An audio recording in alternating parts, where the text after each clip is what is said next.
ทุกคนครับนะครับนี่เป็นนะครับเรื่องราวที่ต้องบอกว่าเขาสะเทือนใจอยู่นะครับจะเห็นว่าอินฟูของกัมพูชาหรือว่าเขมรนะครับเข้ามารู้สถานที่นะครับตรงบึงตะกวนนะฮะทุกคนนะซึ่งเป็นสถานที่ที่ทหารกัมพูชานะครับเสียชีวิตหลายนายนะครับหลายนายนะครับมีซากในหลายซากเลยตรงนี้นะครับเนื่องจากโดนไข่นะฮะของทางทหารไทยนะครับทำลายฐานไปนะฮะทำให้มีซากอยู่ตรงนี้นะครับมีร่องรอยหมวกมีร่องรอยของเสื้อกันกระสุนแล้วก็ชุดต่างๆเต็มนะฮะเป็นซากกระจายนะครับบริเวณตรงนี้เยอะมากๆนะฮะก็สะเทือนใจนะครับเขาก็มาทำการรวบรวมชิ้นส่วนต่างๆของนะครับวีรบุรุษของพวกเขานะครับก็คือทหารกัมพูชานั่นเองนะครับที่ไม่ได้รับการดูแลนะฮะโดนทิ้งซากโดนทิ้งแบบไร้แบบศักดิ์ศรีมากๆเลยทุกคนนะ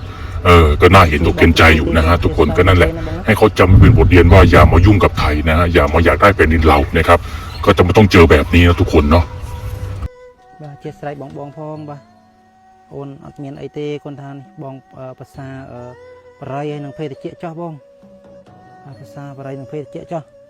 มวยพองสังคมแต่บองโอนนังยัวบ่ยมสมาเชียสไลด์มันเต้นโอนบ่สมบัสันเจียยมนิยัยเต้าเลือดลวกอะไรตอนนั้นยมสมาเชียสไลด์บองโอนบ่ยม